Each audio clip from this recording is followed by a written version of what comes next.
Steve Darcy, une page importante de votre vie va bientôt se tourner. Vous avez fait une annonce là. Expliquez-nous ce que vous avez révélé. Voilà, j'ai dit que mon coude, ça n'allait de nouveau pas. Donc, j'ai pas joué en 2018. 2019, j'ai pu jouer 4 mois sans douleur et puis c'est revenu à Wimbledon. Donc là, je pense que le corps me dit clairement stop. Donc, en ayant discuté avec les médecins, avec mes proches, avec tout mon staff, mes entraîneurs, voilà, on a pris la décision d'arrêter là. Donc, je vais encore faire le tournoi d'Anvers, encore 2 challengers les semaines qui vont arriver, peut-être la Coupe Davis et puis l'ATP Cup au mois de janvier et pour finir au Calife de Melbourne. Vous décidez d'arrêter, mais en fait c'est votre corps qui décide, ça vous le dites bien. C'est triste de ne pas pouvoir décider vraiment soi-même. Oui, c'est pas ce qu'on désire quand on est sportif professionnel. Je pense qu'on a envie d'arrêter quand réellement on a envie. Ici, le corps m'a donné pas mal de signes. Et là maintenant, je pense que c'est un peu le signe de trop. Donc moi, j'ai plus l'énergie mentale, j'ai plus l'énergie physique et j'ai mal, j'ai vraiment très mal. Donc c'est même plus gai quand je suis sur le terrain. Donc je pense que là, il est temps. Ouais. Vous avez mal au point que ça handicape votre vie de tous les jours. Vous avez peur pour la suite que ça vous gêne dans votre vie quotidienne? Non, je pense que si je me soigne vraiment sans tennis pendant 6 mois, comme je l'ai fait en 2018, je pense que ça ira très bien. Maintenant, voilà, avec les tournois, on n'a pas le temps, on a besoin de jouer quasiment toutes les semaines, on ne sait pas se reposer. Donc voilà, le fait de nouveau d'arrêter 6 mois, de recommencer sans savoir si ça va aller, ça c'est vraiment trop difficile. Donc je préfère m'arrêter comme ça. Ouais. Et maintenant, vous savez comment vous le vivez. Vous êtes serein par rapport à cette décision, demi-décision? Oui, mais ça fait longtemps que j'y pense. Hein. Ça fait longtemps que je sais que ça ne va pas trop aller. Donc, je l'accepte super bien. Je me sens bien dans ma peau. Je le vis très bien. Et je suis prêt de toute façon. Voilà, je pense que des sacrifices, j'en ai fait assez. J'ai juste plus du tout d'énergie. Et donc, le fait de ne plus en avoir, voilà, ça me pousse à stopper là. Mais je me sens bien avec ma décision. Et je le vis très bien. Ouais. Un mot, un seul pour qualifier cette décision et le moment que vous vivez là aujourd'hui. C'est pas gentil, ça me prend de court. Un mot. Inévitable. Ouais, inévitable, c'est vraiment ça. Je savais qu'on allait y arriver. Hein. Je suis à Wimbledon, j'ai tout de suite ressenti des douleurs après les premiers entraînements et c'était vraiment des mauvais souvenirs parce que j'avais eu la même chose en 2017, ça s'était empiré et ici je sens que ça fait exactement la même chose. Donc oui, c'est vraiment inévitable comme tu dis. Et c'est un point final à 30 ans de votre vie? Ouais, c'était quand même une longue carrière. Voilà, je pense que, encore une fois, si on m'avait dit à l'âge de 10 ans que j'allais faire une carrière comme celle-ci, je pense que j'aurais signé à demain. Bien sûr, j'aurais peut-être pu faire d'autres choses, j'aurais peut-être pu faire un peu mieux. Ça aurait pu être moins bien aussi, mais j'ai pas vraiment de regrets. Je crois que j'ai fait le maximum, j'ai tout donné, je me suis battu. Je suis revenu, je suis revenu. Donc j'ai pas eu un parcours non plus super facile et je suis quand même globalement très fier de ce que j'ai fait, donc je suis content. La vie de joueur de tennis, c'est une vie extraordinaire. C'est pas la vie de monsieur et madame tout le monde. Est-ce qu'on réalise ça quand on joue? Est-ce qu'on en profite assez? Non, je pense qu'on n'en profite pas assez, ça c'est sûr. Maintenant, on a énormément de chance de vivre de notre passion, ça c'est clair. Mais il n'y a pas non plus que des bons moments. Hein. C'est pas toujours facile de voyager, de partir de chez soi, d'être tout seul par moment. Mais encore une fois, on a énormément de chance. Donc je pense qu'on n'a pas à se plaindre et je pense qu'il y en a beaucoup qui aimeraient être à notre place quand même.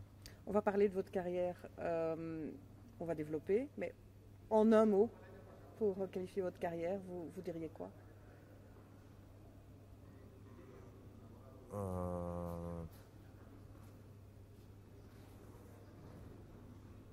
Mérité. On avait demandé un mot, c'était le mot. Ouais. Un surnom, Monsieur Coupe Davis. Quand on parle de votre carrière, on parle de la Coupe Davis, forcément. Je ne sais pas si c'est ce que vous allez retenir en premier et en priorité. La Coupe Davis, ça fait partie intégralement de vos meilleurs souvenirs et ça a fait partie de votre carrière toute l'année, tout le temps. La Coupe Davis, c'est sûr, ça a amené de la magie dans ma carrière, hein, c'est certain. Maintenant, n'y a pas eu que ça. C'est vrai que tout le monde parle de Coupe Davis. C'est vrai, il y a eu des moments exceptionnels. On a fait 2 finales, on a vécu des moments d'équipe magiques, inoubliables. Maintenant, voilà, il y a eu aussi ma carrière en simple, ok, qui n'a peut-être pas été aussi belle que certains, mais je pense qu'une carrière comme ça, on peut quand même se satisfaire aussi. Donc, j'ai eu des super moments en simple, j'ai eu des super moments en Coupe Davis. Je pense que c'est vraiment les deux qui m'ont apporté beaucoup, beaucoup de bonheur. En Coupe Davis, on arrive à électriser une foule. On a son nom qui est scandé, il y a plus d'ambiance, il se passe plus de choses très magiques, non? Bah, c'est complètement différent, hein. C'est sûr que la Coupe Davis, c'est magique. On a tout un pays derrière, tout un stade qui a notre cause. Voilà, on a toute une équipe, tout un banc, tout un staff. On ne joue pas pour nous, on joue vraiment pour une équipe, pour un pays. C'est ça qui fait que la magie opère. Et c'est dans ces moments-là où je pense que, même sans parler de ma carrière, mais quand on voit même d'autres matchs, bah, les matchs de Coupe Davis, ça reste ancré dans la tête de tout le monde. Vous l'aimez ce surnom de Monsieur Coupe Davis? J'aime bien. Maintenant, il y en a d'autres qui ont gagné bien plus de matchs que moi et qui ont eu bien moins de défaites aussi. Donc, c'était ses 5e matchs. Oui, c'est ça, c'était ses 5e matchs, c'est sûr, mais ça me fait plaisir. Et puis, voilà, c'est une épreuve que j'ai toujours appréciée, que j'ai toujours aimée. Donc, oui, ça fait plaisir. Si on nous demande de penser à un match dans votre carrière individuelle, on pense à la victoire contre Nadal. Je ne sais pas si c'est ce match-là dont Comme vous allez vous souvenir. Bah oui. Et vous aussi? Oui, moi aussi, parce que ça restera peut-être le plus grand exploit de ma carrière, probablement. Maintenant, voilà, c'est difficile de sortir un match. Voilà, ma première victoire à Amersfoort, ça restera magique en sortant de nulle part. La confirmation à Memphis, ça restera aussi magique. Donc, c'est difficile de sortir un match ou un événement à un moment, mais c'est certain que monsieur, madame, tout le monde va toujours me parler du match contre Nadal, c'est d'office. Puis on a un petit peu oublié que vous n'avez pas joué le match suivant à cause encore une fois d'une blessure. Ça a été un excellent moment et puis une énorme déception après. Bah, je suis passé d'un des meilleurs moments de ma carrière probablement à un des pires, où derrière je dois me faire opérer de l'épaule, où j'arrête pendant quasiment 9 mois de nouveau. Donc voilà, c'était assez contrasté, surtout que voilà, moi après le match, après toutes les interviews, je savais que ça n'irait pas le match d'après, donc c'était difficile. Il y a eu, vous en avez parlé, ces 2 victoires en tournoi. C'est important de terminer une carrière en ayant gagné des tournois. C'est le but évidemment, c'est de gagner des tournois. Vous avez les 2 trophées encore en bonne place chez vous? En bonne place, non, ils sont malheureusement dans la cave, dans des caisses, mais ça restera gravé de toute façon dans ma mémoire. Oui, c'est des moments qu'on n'oublie pas. Voilà, on joue au tennis pour faire des grands chelems, pour faire des Coupes Davis, pour gagner des tournois. Voilà, moi j'en ai gagné 2, c'est pas exceptionnel encore une fois, mais ça reste quand même pas mal. J'ai gagné quelques challengers aussi, donc ça compte. Et voilà, le fait d'avoir été top 40, je pense que c'est aussi important. Le fait d'avoir aimé le tennis jusqu'au bout, vous étiez un passionné de tennis, non? Oui, mais là, je l'aime un peu moins. Mais c'est vrai que j'ai toujours aimé le tennis. Si je suis revenu plusieurs fois, c'est parce que j'aimais ça. J'aime les matchs, j'aime la compétition. C'est sûr que sur la fin, je prends moins de plaisir sur le terrain parce que j'ai quand même fort mal. Donc c'est un peu plus difficile de s'amuser, de prendre du plaisir. Mais c'est sûr que voilà, vivre de sa passion, je crois que c'est le rêve de tout le monde. Parmi tout ce que le tennis vous a apporté, il y a eu des rencontres. Forcément, il faut parler de Julien Oferlin. Quand je dis il faut parler, c'est un plaisir de parler de lui, sans doute, de se souvenir de ce qu'il vous a apporté. Un ami, un coach, plus que ça, quelqu'un de super important pour vous. Ouais, il y a eu Jus, il y en a eu plusieurs qui ont vraiment compté. Maintenant, c'est sûr que Jus, c'était plus qu'un entraîneur, comme Yannis est plus qu'un entraîneur, comme mes 2 entraîneurs physiques, Fabien, Alexandre, Patrick Meur. Voilà, c'est toutes ces personnes-là qui m'ont apporté énormément de choses, qui ont compté à fond et qui sont bien plus que des entraîneurs. C'est sûr que Jus, voilà, je sais tout ce qu'il a fait pour moi, je sais à quel point il serait fier maintenant. Et voilà, c'est des choses qu'on n'oublie pas. Vos parents aussi, ils vous ont accompagné tout au long de votre carrière. Votre maman dans les tribunes a crié pendant la Coupe Davis, a organisé des rassemblements. Votre papa qui vous a suivi tout le temps, ils ont été super importants dès le début. Hein. Ouais, ils ont fait énormément de sacrifices. Je crois qu'on s'en rend pas toujours compte, mais voilà, m'amener à gauche à droite dans les tournois, aux entraînements, des sacrifices financiers, des sacrifices, ben voilà, pas voir son enfant parce qu'il est en internat. Je pense que ça n'a pas été que difficile que pour moi. Hein. Je pense qu'ils ont vraiment eu très dur aussi. Et ils ont couru dans tous les sens. Ils devaient s'occuper de ma sœur en plus. Donc voilà, c'était énormément de sacrifices. Je pense que là aussi, ils sont fiers de ce que j'ai fait. Et maintenant, voilà, c'est aussi des moments qu'on va pouvoir partager un peu autrement. Qu'est-ce qui vous a le plus plu dans la carrière de joueur de tennis? Qu'est-ce que vous avez préféré? La compétition, le fait de jouer des matchs, le fait d'être en duel en face de quelqu'un. Voilà, moi j'aime la compétition. Je ne suis pas un grand fan de l'entraînement. Je me suis toujours bien entraîné, je me suis toujours fait mal à l'entraînement forcément parce qu'on n'arrive à rien sans s'entraîner dur de toute façon. Mais c'est vraiment le plaisir de jouer en match, le stress au moment important. Voilà, c'est des choses qui m'attirent, quoi. Donc, là, le fait d'arrêter la compétition, ça va être un peu bizarre. Est-ce que vous aimiez le moins le monde du tennis, le circuit? Le circuit et à la fin, les voyages, ça devenait un peu pesant. Là, je déteste partir en avion, j'ai peur de l'avion. Donc voilà, partir à chaque fois en avion, c'était un peu une corvée. Malheureusement, voilà, on n'avait pas trop le choix. Donc voilà, je pense que les voyages et puis le fait d'être loin de ses proches, c'est pas toujours facile, surtout après autant d'années. Vous avez voyagé partout dans le monde, mais vous n'avez pas l'occasion de voir beaucoup de choses sans doute. Je pense que là, je regrette un peu parce que j'ai pas visité assez de choses, j'ai pas pris assez de temps en dehors des terrains. Maintenant, c'est pas toujours facile. Hein. On a les entraînements, il fait chaud, on est fatigué, on a besoin de se reposer, donc on n'a pas toujours le temps non plus. Mais je pense que j'aurais pu un peu plus profiter. C'est peut-être un de mes seuls regrets dans ma carrière, c'est que voilà, j'ai peut-être pas assez profité en dehors du terrain quand j'étais à l'étranger. L'argent, vous en avez gagné, pas au point de ne plus rien faire de vos journées pendant les très longues années qui vous restent. L'argent, vous êtes riche de ça aussi, c'est important. Je ne sais pas si c'est essentiel, mais voilà, ça vous a apporté ça aussi. Je pense qu'il faut dire les choses comme elles sont. Je pense qu'on joue aussi pour l'argent. Hein. Donc c'est comme tout le monde, c'est devenu un métier. On a une famille à nourrir, une maison à payer, une voiture. Donc voilà, c'est pour ça qu'on joue aussi. C'est pour ça que j'ai continué. C'est parce que voilà, il faut pas se leurrer. Hein. Les prize money ont beaucoup augmenté. J'ai bien gagné ma vie, c'est sûr. Maintenant, voilà, je vais devoir passer à autre chose. Je vais continuer à travailler. Dans le tennis, pas dans le tennis, je ne sais pas. On va voir un peu ce qui se profile maintenant. J'ai pas de piste, mais oui, continuer à travailler d'office. Mais c'est clair que gagner de l'argent, c'est important, mais je pense que ça l'est pour tout le monde.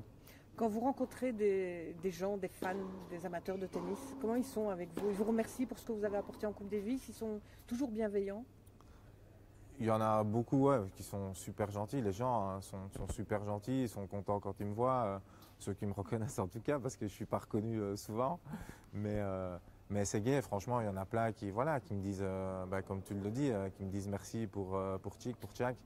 Ça fait toujours plaisir. Voilà, un sourire, un geste de la main, un petit mot, voilà, ça fait toujours plaisir évidemment.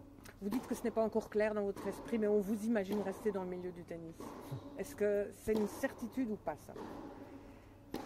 Une certitude, non, il n'y a pas de certitude. Maintenant, je pense que c'est là où je peux être le meilleur, c'est en restant dans le tennis. Maintenant, est-ce qu'on va me proposer quelque chose? Est-ce que je vais avoir des offres à l'étranger, en Belgique? Est-ce que j'aurai envie de voyager, pas voyager?